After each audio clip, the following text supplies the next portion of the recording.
Bismillahirrahmanirrahim. Assalamualaikum warahmatullahi wabarakatuh. Kembali lagi bersama saya, Rio Wijaya, di sebuah kisah misteri.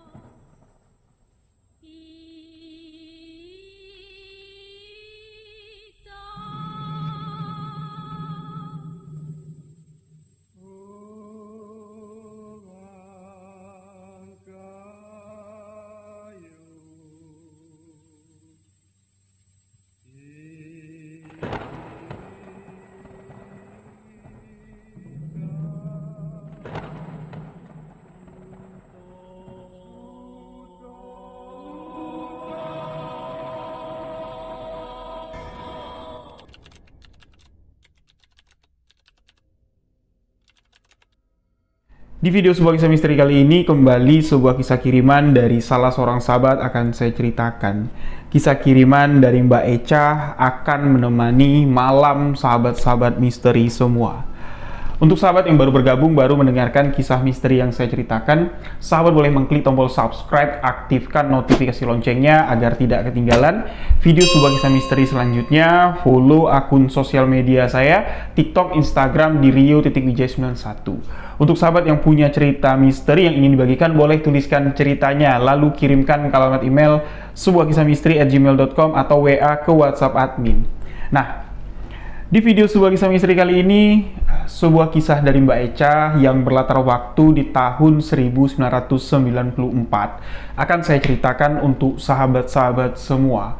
Mbak Echa mengatakan, walaupun Mbak Echa ini tidak mengalami langsung kejadian misteri di tahun 94 itu, tapi ketika ibu dari Mbak Echa, narasumber yang sebenarnya menceritakan kejadian ini kepada Mbak Echa, bulu kuduk Mbak Echa itu merinding. Ketakutan, kengerian yang dialami, yang diceritain ibu Mbak Echa, ini seakan-akan tergambarkan ketika Mbak Echa melihat gimik wajah dan sesekali ibu Mbak Echa yang bernama Bu As itu menggidik, merinding, seakan-akan ya sosok yang menakutkan, sosok yang mengerikan itu ada di hadapan Bu As.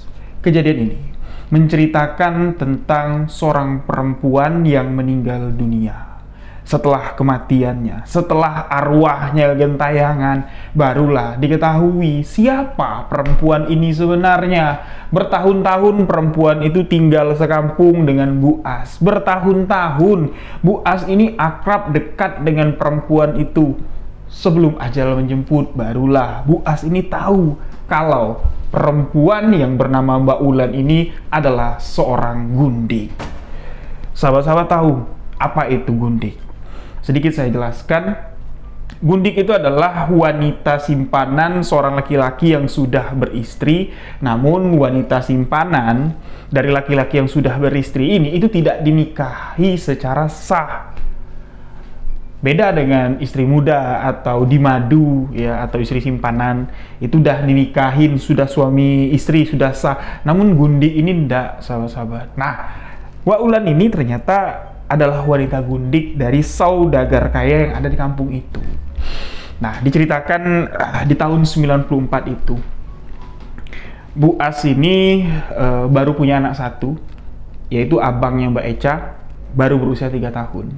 Ya, Mbak Echa ini kelahiran tahun 2000, sahabat-sahabat. Jadi selisih Mbak Echa dengan abangnya ya cukup jauh jarak umurnya. Nah, di tahun 94 itu di kampung tempat tinggal Mbak Echa, ya, ini boleh dikatakan sebagian besar lah, bukan semuanya ya. Sebagian besar laki-laki, bapak-bapak itu kerja menjadi buruh pabrik. Mereka itu digaji mingguan. Nah, setiap Sabtu, malam Minggu, malam Senin 2 malam di kampung tempat tinggal Mbak Echa ini, ya, tempat tinggal Bu As, ibunya Mbak Echa ini, itu sering kumpul-kumpul bapak-bapak muda-mudi yang habis gajian mingguan ini minum-minum, main judi. Nah, ada juga yang membawa wanita penghibur. Nah, Ini yang dilakukan warga desa di tahun 94, dari tahun 90-an lah boleh dikatakan. Itu di kampung tempat tinggal Bu As. Nah, jadi ada salah satu perempuan yang tiba-tiba datang ke kampung tersebut, dibawa oleh seorang saudagar kaya yang ada di kampung itu. Kita sebut saja dengan nama Pak Juragan. Pak Juragan ini dia banyak punya anak buah, sahabat-sahabat, karena Pak Juragan ini dia punya pabrik, dan rata-rata lah pekerja pabriknya itu orang-orang yang ada di kampung tempat tinggal si Bu As. Dan Pak Juragan ini juga banyak memiliki rumah kontrakan, rumah petakan. Nah, jadi dibawalah sama Pak Juragan wanita cantik, masih muda, yang dikenal dengan nama Mbak Ulan.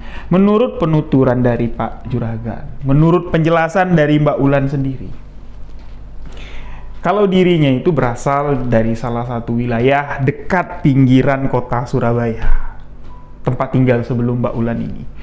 Jadi dia pindah ke kampung tempat tinggal Bu As setelah suaminya meninggal. Suamiku baru 3 bulan yang lalu meninggal. Jadi aku nggak sanggup tinggal di tempat yang lama, keinget terus sama almarhum suamiku. Lantas aku dibawa sama Pak Juragan ke sini. Nah, ada hubungan apa Mbak Ulan dengan si Pak Juragan ini? Menurut penjelasan pengakuan dari Pak Juragan, suami dari Mbak Ulan itu adalah sahabatnya, temannya main dari kecil, dan temannya berbisnis, membangun bisnis perusahaan atau pabrik yang ada di kampung tempat tinggal Bu As, yaitu sama-sama dengan suami Mbak Ulan almarhum. Jadi apa salahnya aku membantu Ulan yang sedang membutuhkan bantuan. Dia pengen pindah dan kebetulan ada satu rumah yang kosong yang baru jadi, ya aku suruhlah Ulan nempatin. Dan itu juga pengakuan itu yang didengar sama istri dan anak-anak dari Pak Juragan. Karena Pak Juragan ini bukan menjadi sebuah rahasia lagi, sahabat-sahabat, kalau dia ini banyak istri, banyak simpanan. Sampai-sampai istri dan anak-anaknya mengatakan, kalau Pak Juragan masih main perempuan, kalau Pak Juragan ini masih mau selingkuh dengan istri yang sudah banyak ini, ya semua istrinya itu bakal pergi meninggalkan Pak Juragan. Ya karena ini sudah tidak wajar lagi. Nah, jadi tradisi atau kebiasaan manggil wanita penghibur di malam Sabtu, malam Minggu, yaitu tradisi dari si Pak Juragan inilah untuk menghibur pegawai-pegawai pabriknya.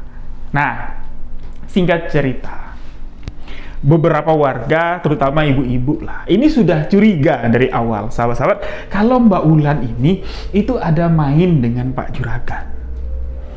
Sampai ibu-ibu itu apa ya, mereka ini sekongkol lah ya, yuk kita perhatiin, yuk kita lihat gerak-geriknya. Termasuk Bu As juga nih, diajak sama ibu-ibu yang ada di kampungnya itu. Ya Bu As ikutlah, ya memperhatikan gerak-gerik Mbak Ulan. Tapi sebulan, 2 bulan, 3 bulan, sampai setengah tahun Mbak Ulan tinggal di kampung itu, tidak ada tanda-tanda mencurigakan dari Pak Juragan dan Mbak Ulan. Bahkan Pak Juragan pun kalau lewat ya lewat aja di rumah kontrakan itu, seakan-akan sudah ngantar Mbak Ulan tinggal di sana. Ya udah, tidak pernah dikunjungin lagi, sahabat-sahabat. Nah, sebagai sumber penghasilan, ya karena Mbak Ulan ini kan statusnya janda, sebagai sumber penghasilan untuk mencukupi biaya kehidupannya, Mbak Ulan ini bikin usaha kecil-kecilan di depan rumahnya. Kalau pagi, Mbak Ulan jualan jamu. Nah, siang menjelang sore, itu Mbak Ulan jual kopi, jual gorengan. Jadi ada dagang lah di depan rumahnya. Nah, ketika dagangan itu dibuka, tentunya warung dari Mbak Ulan ini langsung rame, sahabat-sahabat. Ya rame bukan karena cita rasa masakannya enak, tapi pria-pria hidung belang, bapak-bapak ganjen, ABG-ABG yang baru tumbuh bulu, yaitu terpesona melihat kecantikan, paras ayu, dan senyum manis dari Mbak Ulan. Mbak Ulan ini pun ramah orangnya, mau diajak bercanda, terus juga kalau dicandain dia tidak baperan, dia membalas dengan senyuman. Tapi dibalik senyuman manis Mbak Ulan, disitulah sebuah misteri yang tersimpan. Nah, kecurigaan ibu-ibu ini udah tidak ada lagi ya, sahabat-sahabat. Ibu-ibu pun juga welcome lah sama Mbak Ulan, termasuk Bu As. Jadi Mbak Ulan sudah mulai bisa berbaur nih sama ibu-ibu kampung. Yang mana awalnya ibu-ibu ini melarang suami-suaminya itu untuk nongkrong lama-lama di warungnya Mbak Ulan. Tapi ya karena tidak ada kecurigaan, terlihat juga Mbak Ulan ini sopan. Suami-suaminya juga ya ganjennya itu cuma sebatas ganjen, dan ya ibu-ibu itu udah biasalah kalau kampung itu kedatangan wanita, apalagi Pak Juragan ya sering bawa wanita penghibur di pabriknya. Itu sudah tidak jadi tidak jadi masalah lah. Sampai tahun 2000-an Bu As bilang perselingkuhan di kampungnya itu ya udah menjadi sesuatu yang boleh dikatakan wajar. Termasuk juga Bu As nanti diceritain perselingkuhan suaminya, dan sampai suaminya tobat selingkuh itu ada kaitannya dengan Mbak Ulan. Nah, jadi karena awalnya Mbak Ulan ini jualan jamu pagi, terus siang menjelang sore cuman jual kopi. Nah, lantaran semuanya sudah akrab, lantaran semuanya sudah menerima keberadaan Mbak Ulan pun berani buka warungnya itu sampai malam, sahabat-sahabat. Dan di malam-malam tertentu, warung Mbak Ulan ini ada pemasok minuman beralkohol. Jadi yang tadinya muda-mudi yang kerja di pabrik, bapak-bapak yang kerja di pabrik itu menghabiskan waktunya mabuk-mabukan di pinggir sawah, mabuk-mabukan di dalam gudang pabrik. Nah, sekarang pindah tempat mabuknya di warung Mbak Ulan. Lebih lebih enjoy lah jatuhnya. Dan di warung Mbak Ulan pun ya ini banyak perempuan-perempuan yang ada yang mendatangkannya. Awalnya tidak ada yang tahu siapa yang mendatangkan perempuan-perempuan cantik sebagai pelayan dadakan di warung itu dan siapa pemasok minuman. Jadi mulai rame lah warung Mbak Ulan. Dan di setiap malam-malam besar, malam Sabtu Minggu, malam Senin, acara mabuk-mabukan itu berlangsung, di situ Pak Juragan pasti ada. Namun keberadaan Pak Juragan ini kembali tidak menimbulkan kecurigaan, ya karena rame-rame nongkrong di sana, mabuk-mabukan di sana. Sampai di mana, sahabat-sahabat?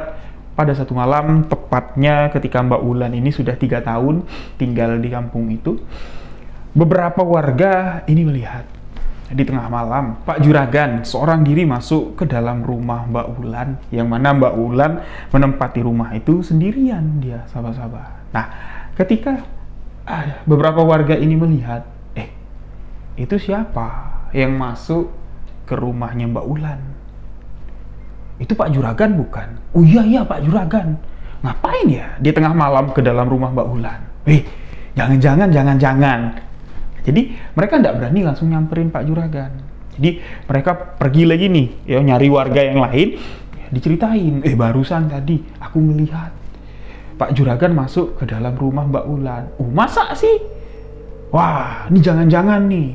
Ngapain tuh aki-aki tua? Pastilah nih mau macem-macem sama Mbak Ulan. Nah, jadi para warga laki-laki yang notabene mereka ngefans sama Mbak Ulan, ya, ketika mendengar, wah, ini Pak Juragan pasti mau ngapa-ngapain sama Mbak Ulan, mereka pun emosi, cemburu, dan berniat mau grebek tempat Mbak Ulan yang lagi didatangin Pak Juragan pada malam itu juga. Kumpul lah rame-rame, tapi sebelum digerebek, ini harus dipastikan dulu, bener nggak Pak Juragan ada di sana? Nanti timbul fitnah, malu kita. Nah, orang yang pertama melihat Pak Juragan masuk ke rumah Mbak Ulan, disuruh ngintip, dan setelah diintip, dapat dipastikan orang yang ngintip ini itu melihat Pak Juragan sedang berada di dalam kamar Mbak Ulan, tidur di atas ranjang, cuman pakai kain sarung, dan si Mbak Ulan ini cuman menggunakan kemben. Positif, mereka ini pasti tengah melakukan sesuatu yang untuk mengotori kampung itu. Nah, mendengar itu rame-rame lah warga menggeruduk rumah Mbak Ulan. Suara hiruk pikuk, suara gaduh terdengar. Yang tadinya yang grebek itu cuman bapak-bapak, ya dengar suara heboh, ya ibu-ibu pada keluar dan menyaksikan Pak Juragan dan Mbak Ulan ini keluar dari rumah tersebut dengan menggunakan Pak Juragan cuma pakai kain, Mbak Ulan cuma pakai kembenan.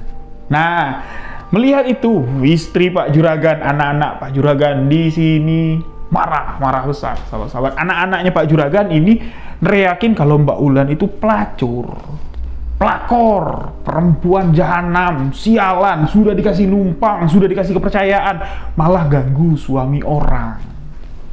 Ibu-ibu yang lain juga emosi. Ternyata selama ini kita menyimpan pelacur di kampung kita. Usir, usir. Jadi sudah terprovokasi lah nih. Termasuk Bu As, termasuk suami Bu As ini melihat kejadian itu cukup mengerikan.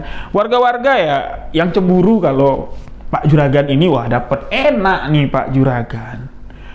Itu udah emosi, mereka pun juga sudah terprovokasi ya, hampir ricuh, dan Pak Juragan pun akhirnya bersuara.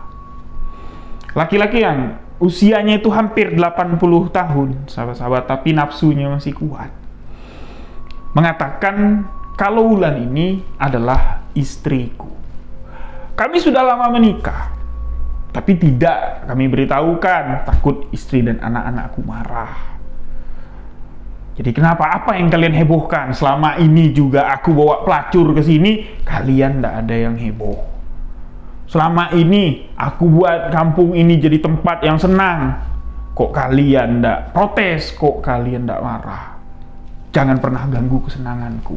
Nah, mendengar Pak Juragan sudah berkata seperti itu, nyali ibu-ibu, nyali bapak-bapak yang cemburu sama Pak Juragan ini tidak berkutik. Karena apa? Melawan Pak Juragan sama saja dengan gantung diri. Ya nggak dipakai kerja sama Pak Juragan. Kerja di mana?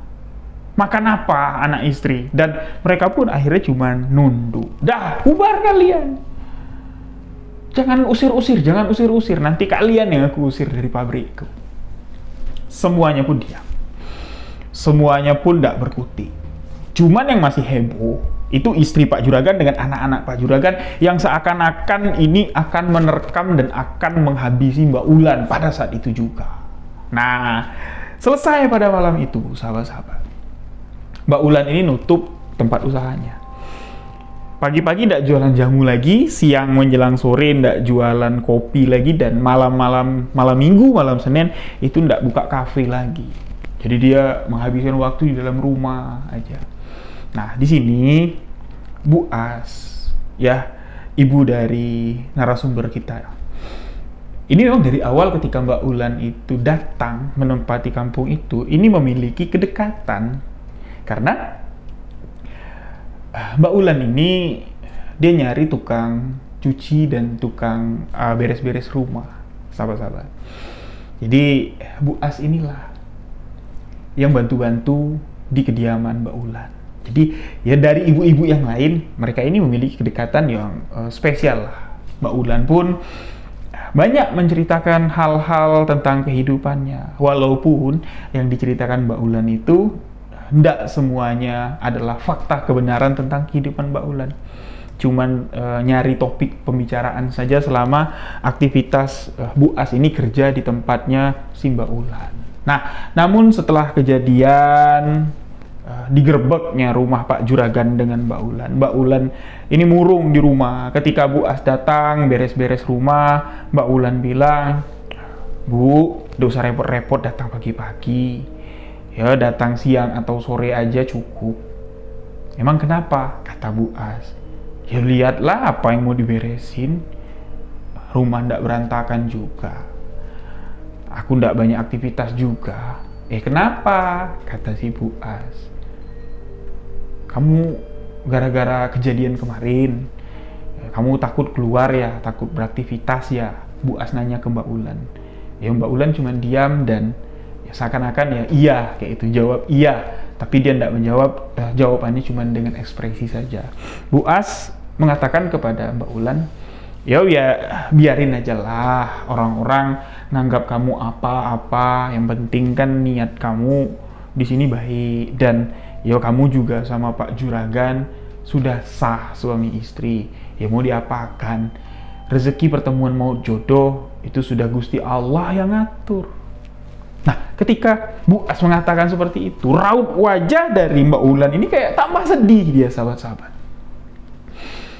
Seakan-akan tambah sedih. Tapi ya, dia tidak jawab apa-apa. Bu As mengatakan kepada Mbak Ulan, "Duk, kalau kamu di rumah suntuk, kamu ke rumah aku aja lah. Main di rumahku. Nanti sorean pulang. Kalau enggak, ya pagi kamu datang.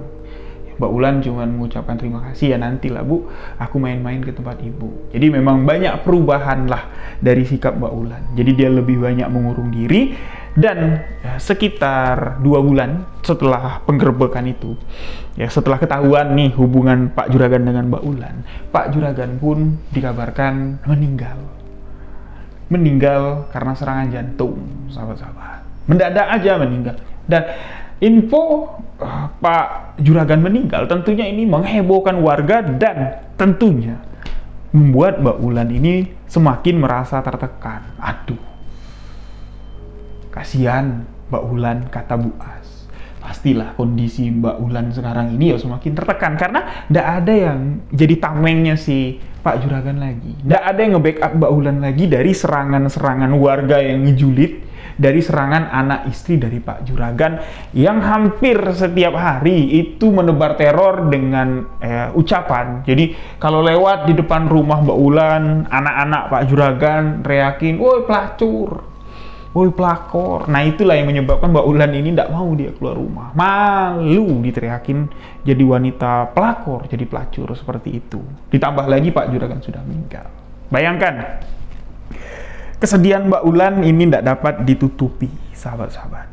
Ketika pemakaman dari Pak Juragan, Mbak Ulan datang ke rumah Pak Juragan, diusir sama anak istri Pak Juragan. Melihat itu, Bu As langsung datang nyamperin Mbak Ulan dan mengatakan seperti ini, "Ya sudah, kamu tidak bisa melihat jenazah almarhum, ya sudah, tidak apa-apa. Yuk, kita tunggu dekat makam almarhum saja kalau kamu mau melihat dia dimakamkan." Nah, Mbak Ulan pun mau, dibawalah ngintip prosesi pemakaman almarhum Pak Juragan.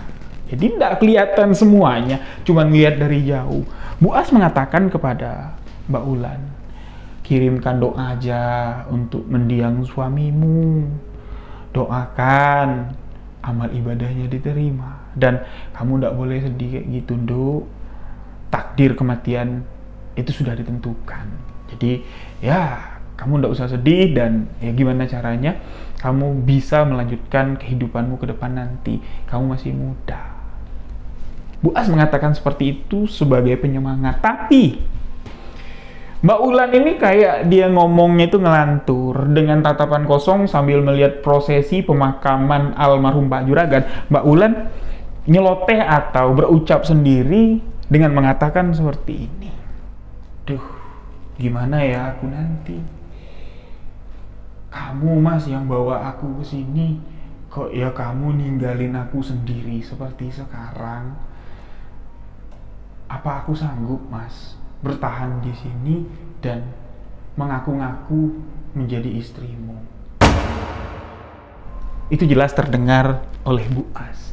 Ketika Bu As mendengar, dia noleh ke belakang dan bertanya ke Mbak Ulan, "Duk, sampean ngomong apa tadi?" Mbak Ulan itu tidak jawab, tatapannya terus untuk melihat dari jauh prosesi pemakaman. Dan seketika saja setelah pemakaman selesai, Mbak Ulan pun pergi meninggalkan Bu As. Nggak ngomong sepatah kata pun, ngebalik badan langsung pulang. Bu As di sini bertanya-tanya, apa sih makna dari ucapan Mbak Ulan? "Sampai kapan aku harus ngaku-ngaku jadi istrimu?" Berarti kan kalau ngaku-ngaku, ini belum sah, berarti anak ini jadi istri Pak Juragan. Berarti selama bertahun-tahun ini statusnya apa? Nah, di sini Bu As seakan-akan menemukan clue ya dari misteri kehidupan Mbak Ulan. Keesokan harinya, Bu As datang pagi-pagi nih ke rumahnya Mbak Ulan. Mbak Ulan masih terlihat sedih. Kembali Bu As ini melakukan pendekatan untuk mencari tahu siapa sih sebenarnya si Mbak Ulan ini. Berhari-hari melakukan pendekatan, ya kurang lebih hampir 2 minggu. Ya setiap pagi diajak ngobrol yang lain nanti diarahin nanya tentang hubungan sama Pak Juragan. Karena positif, Bu As berpikir apa yang diucapkannya di pemakaman itu pasti memiliki makna besar dalam kehidupan Mbak Ulan dengan almarhum Pak Juragan. Kurang lebih sekitar 2 minggu lah Bu As ini jadi intelijen, jadi detektif, nyelidikin, dan akhirnya Mbak Ulan pun berani terbuka, jujur, terang-terangan mengatakan, kayaknya aku nggak bisa Bu untuk nyimpan ini sendirian. Kayaknya aku nggak sanggup melakoni perananku atau ya menutupi semuanya ini. Jadi ya aku tahu Ibu nanya terus dari kemarin karena Ibu udah menaruh kecurigaan tentang aku ini siapa dan dari mana asalku. Terserah kalau setelah ini Ibu nganggep aku apa-apa, ya terserah Ibu. Tapi yang jelas ya, aku pengen ngasih tahu apa yang ingin Ibu ketahui. Kalau aku adalah Gundik. Kalau aku tidak pernah menikah dengan almarhum Pak Juragan. Kalau aku sebelum masuk ke kampung ini adalah pelacur. Aku ketemu dengan Pak Juragan di tempat prostitusi. Pak Juragan mengatakan kepada aku, kalau kamu mau kubawa tinggal di kampungku, kamu akan kujamin kehidupanmu. Kuberikan satu rumah dan nanti akan kunikahi secara sah. Tapi nantinya itu sampai almarhum meninggal, aku tak dinikahinya juga. Dan selama aku di sini, statusku itu masihlah seorang Gundik. Mendengar itu, Bu As ini kayak merinding ya. Innalillahi. Berarti selama ini apa yang dikhawatirkan warga ya memang betul. Kalau selama ini yang dicurigai warga ya itu memang tepat. Tapi kamu bisa ya Nduk menyembunyikan itu semua. Apa jawaban dari Mbak Ulan? Ya, mau gimana lagi Bu? Aku cuma menjalani takdir kehidupanku. Jawaban Mbak Ulan ini kayak to the point dan tidak bisa lagi dibantah. Nah, setelah mengetahui itu semua, Bu As pun tidak merasa jijik, tidak merasa, wah kamu wanita janda. Karena Bu As ini memang sudah kenal baik dan kedekatannya pun ya bukan cuma sekedar bos dengan majikan, tapi ya udah kayak anak sendirilah. Karena Bu As tahu Mbak Ulan ini tidak punya siapa-siapa, ditambah lagi Pak Juragan sudah mati. Nah, dari hari ketika Bu As mengetahui siapa jati diri Mbak Ulan sebenarnya, itu kondisi Mbak Ulan itu sudah tidak stabil, sahabat-sahabat. Dia ngurung, nggak pernah keluar rumah. Kondisi tubuhnya juga pucat, ya, kurus, nggak keurus kusut lah pokoknya. Ternyata perubahan kondisi tubuh dari Mbak Ulan dikarenakan ada penyakit di dalam dirinya. Sesekali terlihat kalau Mbak Ulan ini batuk, dia buang dahaknya, dahak itu bercampur darah. Dan ketika duduk sampingan dengan Bu As, napas Mbak Ulan ini udah kayak orang bengekan, kayak orang sesak napas atau asma. Ditanya sama Bu As, "Duk, kamu udah apa? Kamu kena asma ya? Atau ada riwayat penyakit asma ya?" "Enggak Bu, enggak tahu aku. Ini baru-baru aja batuk, enggak hilang-hilang, napas sesak, dan ya ketika dibuang dahaknya itu bercampur darah. Berobat yuk, ke dokter yuk," kata Bu As. Awalnya menolak nih Mbak Ulan. Mbak Ulan mengatakan ya enggak apa-apa, mungkin cuman kecapean atau karena aku mendap di rumah aja enggak beraktivitas, jadi penyakit numpuk di badanku.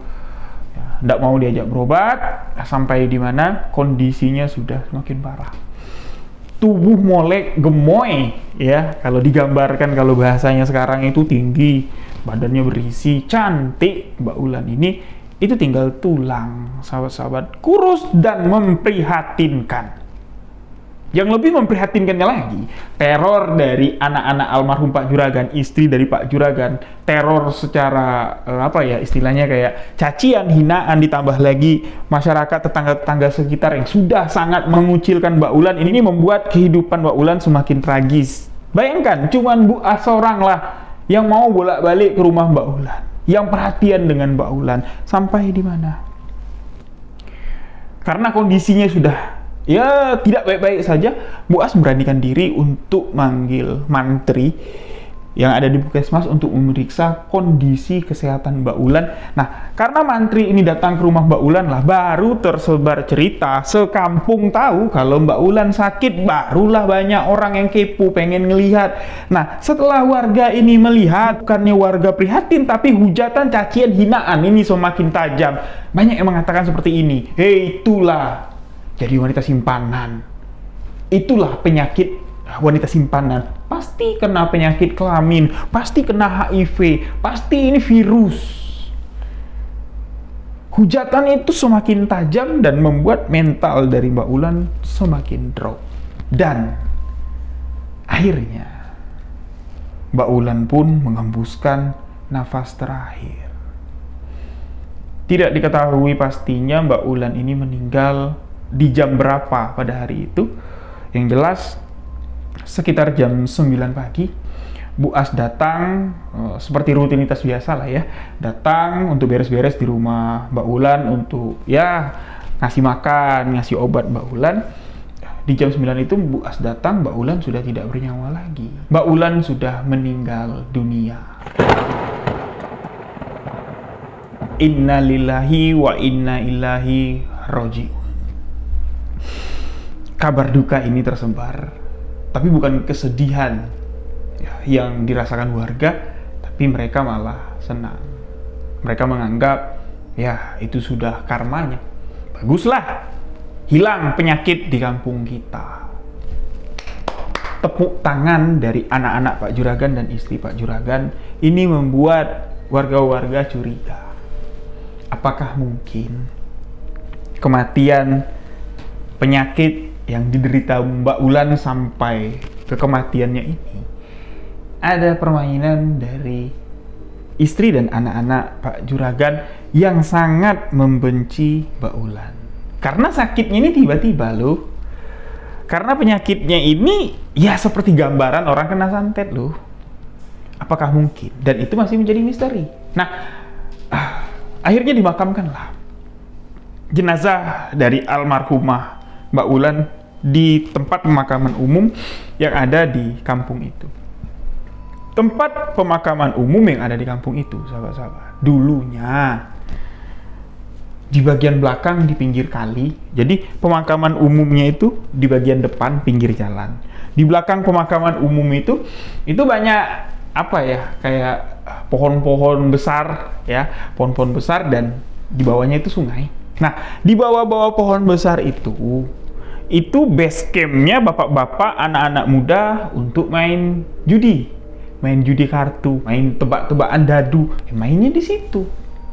Mulai dari sore bahkan sampai tengah malam, sampai pagi kadang.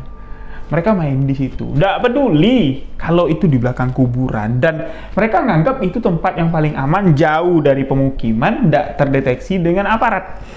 Namun, setelah pemakaman dari almarhumah Mbak Ulan, kasino versi kampung itu tutup dan menjadi mencekam. Lantaran apa? Banyak warga yang mengalami teror, diganggu oleh sosok arwah perempuan cantik yang wajahnya mirip persis dengan Mbak Ulan. Nah, awal mula teror kejadian almarhumah Mbak Ulan gundik dari seorang saudagar kaya di kampung itu. Ini ketika malam keempat masuk malam kelima, almarhumah Mbak Ulan meninggal. Ini tidak ada yasinan, sahabat-sahabat ya, cuman di masjid lah ya, ada yang 1-2 ngedoain almarhumah Mbak Ulan ya, jadi baca yasin di masjid ya, karena rumah dari almarhumah Mbak Ulan, rumah yang diberikan oleh Pak Juragan, seketika setelah jenazah itu keluar dari rumah ya setelah dimakamkan, barang-barang dari almarhumah Mbak Ulan itu langsung dikeluarin sama anak istri Pak Juragan, langsung dibakar di tempat. Ini rumah, sampingnya ada tanah lapang, dikumpulin di situ langsung dibakar. Baju, Pak, pokoknya apa yang punya Mbak Ulan itu dibakar semua. Bekas tempat jualan di depan rumah dirobohin, dibakar semua. Rumah itu pun kosong, sahabat-sahabat. Jadi tumpukan bekas-bekas pembakaran itu masih ada di sana. Nah, malam keempat masuk malam kelima. Bapak-bapak yang ada di kampung itu, pekerja-pekerja pabrik dari almarhum Pak Juragan ini baru gajian sorenya. Nah, malamnya mereka langsung pergi ke base camp belakang kuburan, main judi. Nah, di tempat itu setiap main judi, bandar-bandar judi itu pasti bawa perempuan. Jadi meja judi di situ banyak, sahabat-sahabat. Ada 3 sampai 4 meja. Yang main kartu di sini, yang main lain di sini, yang main dadu di sini. Nah, jadi setiap meja itu minimal bawa 2 perempuan. Ya, untuk inilah pelayan lah di tempat judi itu. Rame yang main judi di belakang kuburan itu. Nah, di malam kelima kematian Mbak Ulan, suasana ramai, suasana happy di tempat perjudian itu menjadi mencekam. Yang mengalami kejadian ini itu adalah suami dari Bu As. Jadi suami Bu As ini main lah seperti biasa. Dari jam 8 malam dia main sampai jam setengah 2. Pengakuan dari suami Bu As di meja judi tempat Bu As itu ada 5 orang, ya, berenam sama bandar laki-laki dan ada 2 perempuan. Jadi lagi asik main, tiba-tiba saja suami dari Bu As ini kebelet mau kencing. Di bawah kan sungai, jadi langsunglah turun ke bawah, kencinglah dia di bawah. Baru selesai kencing, baru mau naik ke atas, tiba-tiba dari bawah, kan jurang ini kan gelap, tiba-tiba ada yang muncul dari bawah, perempuan, baunya tuh wangi sekali, manggil kayak gini, "Mas, Mas, tunggu Mas, aku juga ikut, Mas." Sontak suami dari Bu As, "Hei, ayo sini naik, yuk." Ditungguin sama suami Bu As. Berjalanlah perempuan cantik itu. Jadi suami Bu As mengatakan, pas sudah jelas ngelihat mukanya, dia mengatakan ini, "Wah, kamu dari mana? Habis ngencing yuk. Kamu kok cantik, kok baru kelihatan. Kamu di meja mana? Yuk, ikut di meja aku aja yuk." Perempuan itu pun ya, digandeng tangannya sama suami Bu As, naiklah ke atas. Nah, mulai anehnya pas tangannya digandeng naik ke atas. Tangannya tuh dingin sekali, dan ditarik sama suaminya Bu As. Kok enteng sekali nih orang, kayak enggak napak. Ya, kalau kita ngegandeng tangan orang di jalan curam seperti ini ya pastilah yang di bawah ini narik kayak itu. Ini udah enteng sekali, kayak nenteng, kayak ngenggam angin lah kayak gitu. Nah, naiklah ke atas. Naik ke atas, teman-teman yang ada di meja tempat suami Bu As main judi, ini semuanya nganga kayak ini, ngeliat perempuan itu naik. Nganga, nggak ada yang ngomong kayak gitu. Suami Bu As bilang, "Hei, baru ngeliat cewek cantik ya, nih. Ini pasanganku untuk malam ini. Aku jamin menang aku main malam ini." Bandar judinya tuh pucat, keringatan, nggak bisa ngomong, pelan-pelan mundur. Teman-temannya juga pelan-pelan mundur. Perempuan itu semakin mendekat, teman-teman dari suami Bu As semakin menjauh, dan ketika suami Bu As noleh ke belakang, baru dia ingat kalau perempuan cantik yang dibawanya naik dari sungai itu adalah almarhumah Mbak Ulan. Bayangin, pundak dari suaminya Bu As dipegang sama almarhumah Mbak Ulan. Mbak Ulan mengatakan, "Pak D, mulai Ki, mulai. Kasihan istrimu di rumah. Mulai, Pak." Tangannya itu seakan-akan kayak mau mencengkam kayak gini. Teman-teman dari suami Bu As ini udah pontang-panting lari. Suami Bu As kencing di celana, berlari dia. Batu-batu nisan yang ada di kuburan itu main lompat-lompatin aja dia. Nah, setibanya di rumah, suami dari Bu As ini kaget dia. Loh, kok tengah malam rumahku rame? Pintu kebuka, lampu nyala semua, orang rame. Kenapa? Dipikir suami Bu As, ada sesuatu nih sama Bu As dan anak laki-lakinya yang baru berusia 3 tahun pada saat itu.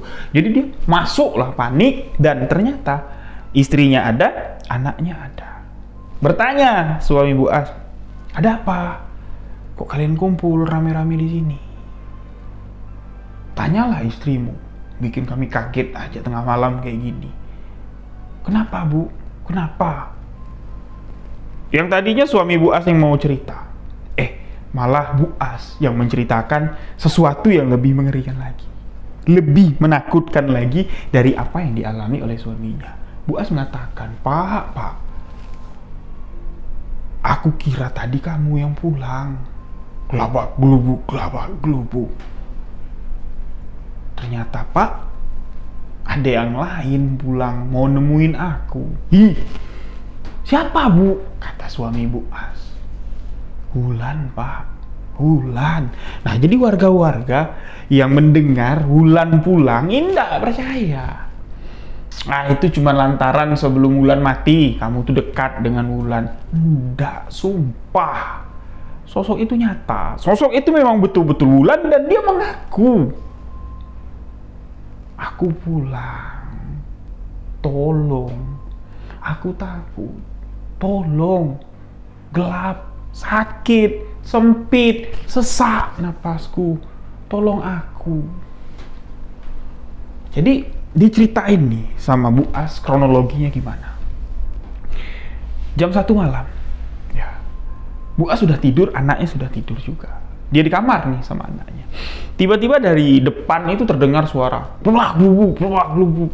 Kayak orang ngetok-ngetok pintu, kayak orang banting pintu ditarik-tarik kayak gini. Dan yang mana biasanya kelakuan seperti itu kalau suami Bu As pulang kalah main judi kondisinya mabuk, ya seperti itu, rusuh. Jadi Bu As terbangun, dia langsung ngomong, teriak dari dalam kamar, Pak, kamu udah pulang? Kata Bu As. Nggak ada sautan, nggak ada respon. Suara itu masih terdengar, globak, glubuk. Kayak pintu itu digoyang-goyangin kayak gini. Pak, berisik, Pak. Nggak enak sama tetangga. Ngapain sih kamu mainin pintu kayak gitu? Kalau mau masuk, masuk aja. Masuk aja, Pak. Baru di sini ada suara yang nyautin. Bu, aku bukan suamimu. Suamimu masih main judi. Nanti tak suruh pulang yuk. Nanti tak anterin pulang suamimu.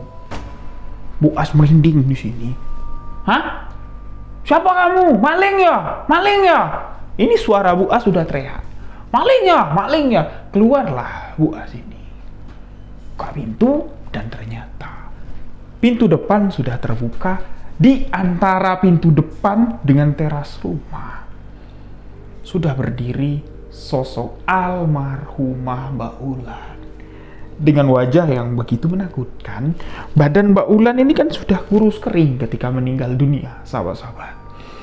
Bau wangi kembang melati, bau wangi mayit itu tercium pekat sekali. Bu As ini tertegun dan tidak bisa maju, tidak bisa mundur. Sosok itu mendekat ke arah Bu As dan nundukin kepala. Sosok almarhumah Mbak Ulan mengatakan, suamimu aja dipikirin, Bu. Sebentar lagi aku jemput suamimu pulang. Tapi tolong aku. Aku minta tolong sama kamu. Aku takut, Bu. Sakit, Bu. Gelap, sesak napasku. Tolong aku, Bu. Tolong. Bu As bertanya, Duk, Ibu bisa tolong apa? Ibu udah nolong kamu, Duk. Ibu udah berusaha merawat kamu. Ikhlasin Yondo, ikhlasin. Kamu sudah beda alam. Sosok almarhumah Mbak Wulan ini kembali berucap, "Yo Bu, aku tahu aku sudah mati, tapi aku takut Bu. Aku sakit Bu, gelap Bu, sesak Bu, tolong." Suara lengkingan tolong itu terdengar kencang dan nyaring sekali. Bu As pun juga teriak, "Tolong!" Dan seketika warga datang. Nah, di situ Bu As ini baru bisa bergerak dan hampir pingsan. Jadi warga nanya, "Ada apa? Kenapa?" Teriak, "Tolong, ada maling, ada apa?" "Ada Wulan." Tidak ada yang percaya satupun. Nah, tidak lama kemudian suami Bu As pulang. Jadi suami dari Bu As pun cerita, "Berarti kejadian yang kamu alami itu barengan dengan apa yang gue alami. Nih, lihat nih. Sampai kencing di celana aku, pundakku dipegang sama perempuan itu. Dia nyuruh aku pulang, kasihan istrimu," katanya. Menakutkan sekali. Dan orang-orang pada malam itu tidak percaya. Sama sekali tidak ada yang percaya. Pembuktian kalau sosok arwah Mbak Wulan itu betul-betul ada, betul-betul nyata, terjadi, ditemui oleh Bu As dan suaminya, itu langsung kontan, tunai di tengah malam itu. Mungkin ada lah sekitar 8 orang tetangga kiri kanan yang ada di rumah Bu As ini spontan teriak dan berhamburan keluar karena perdebatan antara warga dengan suami dan si Bu As mengatakan, "Nggak mungkin lah, nggak ada lah arwah Wulan itu, nggak ada lah dia mati gentayangan." Seketika saja dipatahkan dengan kemunculan almarhumah Mbak Wulan. Bayangkan, perempuan itu melambai-lambai dari halaman depan rumah Bu As. Dia melambai-lambai sembari memanggil, "Mas, aku di sini, Mas. Sini, aku di sini." Lambaian tangannya itu manggil dan warga yang ada di rumah Bu As ini melihat semua. Itulah pada teriak, "Tolong!" Semuanya bubar. Dan keesokan harinya, kampung itu berubah menjadi mencekam. Cerita teror arwah almarhumah Mbak Wulan terdengar sepenjuru kampung. Masuk ke malam harinya, Minggu malam Senin, yang mana biasanya Minggu malam Senin itu masih lelean, ya masih berjudi. Tapi malam itu tidak. Kampung itu sepi, sesepi-sepinya seperti kampung mati. Dan di tengah kesunyian kampung itu ada 2 orang pemuda, yang mana 2 orang pemuda ini kerjanya itu di luar kota, sahabat-sahabat. Jadi kadang baliknya seminggu sekali, kadang baliknya 2 minggu sekali, kadang sebulan sekali. Nah, 2 orang pemuda ini menggunakan sepeda motor. Jadi rumah yang ditempati almarhumah Mbak Wulan itu di pinggir jalan di kampung itu, sahabat-sahabat. Ya sekitar jam 11 lah. Suasana sudah sangat sepi sekali. Sebut saja namanya Dedi sama Iwan, ya. Dedi sama Iwan ini, yang Iwannya itu kebetulan keponakan dari Bu As. Jadi Iwan ini yang bawa motor, Dedi yang dibonceng. Masuk ke pintu gerbang kampung lah, saya katakan. Masuk naik motor, pas melewati rumah Mbak Wulan, tiba-tiba saja si Iwan ini menghentikan sepeda motornya. Karena dia mengaku melihat Mbak Wulan sedang duduk di samping tumpukan bekas pembakaran, duduk di situ sembari menangis. Jadi Iwan sama Dedi ini kenal lah, siapa yang tidak kenal sama Mbak Wulan. Sontak saja Iwan menghentikan sepeda motornya dan turun.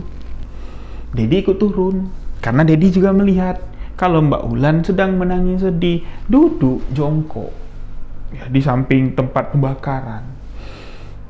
Iwan pun bertanya sama si Mbak Wulan, Mbak, kamu kenapa? Kok malam-malam kayak gini duduk di luar sambil nangis. Apa yang ditangisin? Sosok Mbak Wulan ini berhenti menangis dan berdiri dia. Sontak Dedi sama si Iwan pun juga berdiri. Mbak Wulan mengatakan, aku sedih, barang-barangku habis terbakar. Loh, kok bisa? Kenapa? Kok habis kebakar? Iya, aku dihamuk. Aku mau dibunuh sama istri dan anak-anak Pak Juragan. Yang sabar ya Mbak, kata si Dedi pula. Yang sabar ya Mbak. Namanya juga ya ketahuan seperti itu. Yo baik-baik aja lah. Mudah-mudahan tidak sampai terjadi sesuatu yang buruk. Nah, Mbak Wulan pun di sini nawarin Dedi sama Iwan untuk mampir. Yuk mampir. Mau ndak nemenin aku malam ini? Anak berdua ini ditawarin Mbak Wulan seperti itu, siapa yang nolak? Ditambah lagi, Iwan sama Dedi melihat situasi kampung pada malam itu sepi sekali. Jadi masuk Dedi sama Iwan ke dalam rumah Mbak Wulan, duduklah di ruang tamu. Ditawarin sama Mbak Wulan, mau minum apa? Yang dingin apa yang panas? Dedi minta yang dingin, ya. Iwan minta yang panas. Mbak Wulan bilang, yang tengah-tengah aja mau ndak? Apa Mbak? Yang biasa.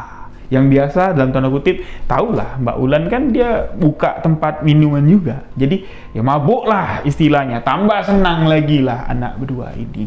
Dikeluarin lah minuman sama Mbak Wulan. Minumlah mereka dari jam 11 malam sampai mendekati subuh. Tidak sadar waktu berlalu dan mereka ini ya akrab sekali. Bahkan si Iwan hampir aja dia dapat tidur dengan Mbak Wulan pada malam itu. Nah, menjelang subuh Mbak Wulan pamit. Kalian mau pulang atau masih mau di sini? Kenapa Mbak? Udah mau pagi ya Mbak, ya udah mau subuh, nanti takut ketahuan orang. Nggak ada yang bakal tahu. Terus kenapa? Kalau kalian masih mau di sini ya enggak apa-apa. Tapi aku mau pamit. Pamit kemana? Kata si Iwan sama Dedi. Mau pulang. Loh, ini kan rumah mbaknya. Masa iya? Mau pulang lagi? Pulang kemana? Pulang ke kuburanku. Mendengar itu, Iwan sama Dedi seperti bercanda. Mbak nih, ada aja mabuk ya kita. Cuman senyum si Mbak Wulan ini dan tiba-tiba saja dari luar itu kayak angin bertiup kencang masuk ke dalam rumah. Seketika saja sosok dari Mbak Wulan menghilang. Hilang nggak tahu kemana. Yang tadinya masih berdiri, masih senyum, masih hihi, itu hilang di depan mata kepala Dedi dan Iwan. Bayangkan, mau keluar dari rumah Mbak Wulan, mereka ini bingung, mana pintunya?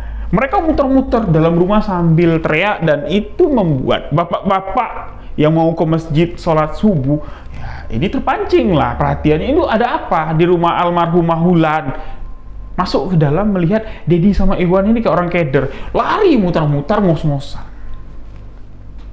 Nggak sadar dia, pintu itu di mana nggak tahu saking kan takutnya. Nah, habis sholat subuh, Dedi sama Iwan ini diinterogasi, sahabat-sahabat. Ditanyain, ini kalian kenapa? Kenapa? Kok seperti ini? Itu diceritain semua, ya. Baru dikasih tahu kalau Mbak Wulan ya sudah mati. Dedi sama Iwan bertanya, berarti apa yang dia bilang betul? Kalau aku mau pulang ke kuburanku. Karena Dedi sama Iwan ini kan tidak tahu dia kalau Mbak Wulan meninggal. Dia kan pulangnya itu 2 minggu, bahkan 1 bulan sekali. Nah, jadi kejadian ini semakin membuat warga ketakutan. Teror semakin dirasakan warga. Ini tidak diketahui ya, apa-apa saja teror-teror yang tentunya pasti dialami oleh keluarga almarhum Pak Juragan. Anak dari Pak Juragan yang selalu mengecam, mencaci, menghina si Mbak Ulan dan istri dari Pak Juragan yang usianya udah tua sekali, tapi mulutnya masih pedas untuk ngata-ngatain almarhumah Mbak Ulan. Tahu-tahunya anak istri dari Pak Juragan ini minggat dari kampung itu berminggu-minggu. Ya pastilah alasannya tidak perlu ditanya lagi kenapa.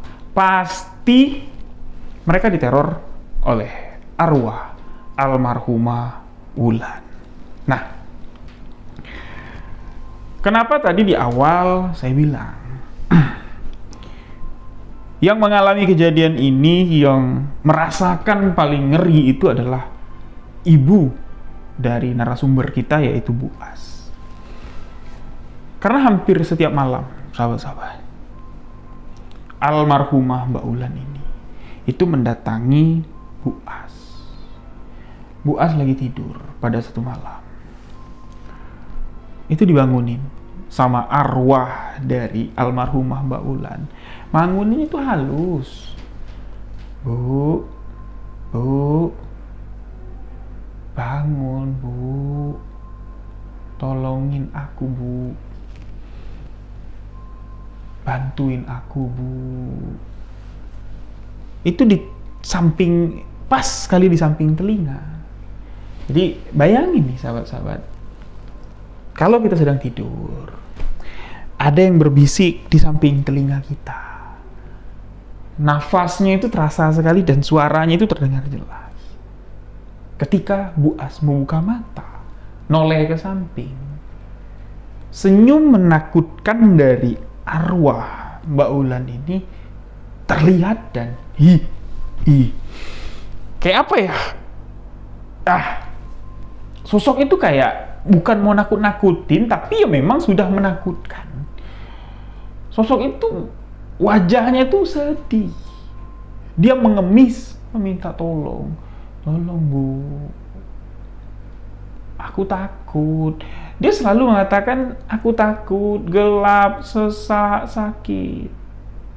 Aku sudah mati Bu, tapi aku sakit. Aku takut. Nah, Bu As pun bertanya, "Duh, apa yang bisa Ibu lakukan? Kamu takut mati? Ikhlaskan, Duh. Ikhlaskan. Kau sudah mati. Apa yang lagi kau takutkan?" Ampun Bu, sakit. Nah, di sini Bu As ini kayak, nih ada sesuatu nih, pesan yang pesan yang ingin disampaikan oleh almarhumah ini. Jadi di setiap Bu As ini berdoa, minta sama Allah, minta ampuni segala dosanya, karena ya cuman Bu As inilah yang tahu kalau status dari Mbak Ulan almarhumah ini adalah gundik. Namun Bu As tidak bisa menyelesaikan permasalahan ini seorang diri, sahabat-sahabat, dan terpaksalah Bu As menceritakan sejatinya siapa almarhumah Mbak Ulan yang sebenarnya kepada ustadz-ustadz yang ada di kampung itu. Jadi bukannya Bu As ini mau buka aib, tapi ya aku tidak tahu harus berbuat apa Pak Ustadz. Dia minta tolong sama aku, dan aku tahu dosa besar yang dilakukannya bertahun-tahun menjadi gundik. Nah, Pak Ustadz yang menjadi tempat pengaduan dari Bu As ini ngucap dia, astagfirullahaladzim, innalillahi wa inna ilaihi raji'un. Kok sampai kayak gini anak itu? Berani dia menyembunyikan statusnya. Kenapa ndak nikah aja? Kenapa ya ndak disahkan saja? Kenapa cuma ngaku-ngaku saja? Ya itulah yang menjadi beban. Itulah yang menjadi bikin dia sakit, sesak, dan bikin dia takut. Ditambah lagi kematiannya pun ini bukan didoain tapi malah disyukurin. Ya, syukurin bukan syukuran tapi disyukurin, syukur lo mati. Bukannya didoakan. Nah, jadi karena warga juga udah semakin takut ya dengan teror ini. Karena bukan satu dua lagi loh sahabat-sahabat. Hampir seluruh warga itu didatangi dengan ya perwujudan yang macam-macam. Kalau orang itu semasa hidupnya sering menghina, ya, nyaci maki atau curiga kalau kamu itu pelacur, ya, itu didatangi dengan perwujudan yang menakutkan. Tapi kalau orang itu baik dengan almarhumah semasa hidupnya, ya dia datang menunjukkan dirinya yang bagus, seakan-akan masih hidup. Nah, warga yang sudah semakin ketakutan dan akhirnya diminta sama Pak Ustadz, yuk, ya kumpul yuk kita yuk, sumbanganlah, bawa makanan masing-masing dari rumah di masjid. Dapat 7 malam aja, kita yasinin, kita doakan, kita maafkan kesalahannya. Insya Allah almarhumah akan damai, akan tenang, dan insya Allah Allah akan membukakan pintu ampunan selebar-lebarnya. Sebenarnya yang bikin dia nyangkut di dunia ini yaitu karena ucapan-ucapan kita, sumpah serapah kita. Itu yang bikin beban di akhir riwayat hidupnya. Karena Allah Maha Pengampun, pastilah Allah sudah memaafkan, tapi urusannya di dunia, ya, itu belum selesai. Nah, jadi tentunya warga ini kan mau tahu nih alasannya. Apa alasannya Pak Ustadz? Bukan cuma sekedar ketakutan kami saja yang kami membuat kita yasinan kan, pasti ada sesuatu.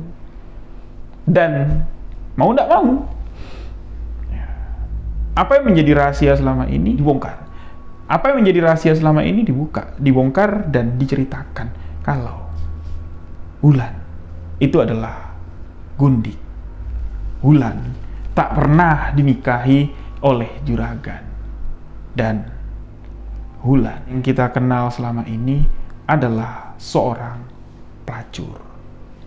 Mendengar itu, warga ini kayak berdesis, darahnya itu semakin takut.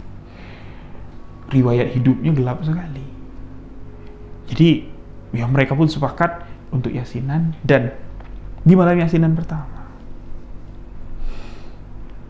percaya nggak percaya ya, sosok arwah almarhumah ini datang ke masjid yang tempat warga kumpul.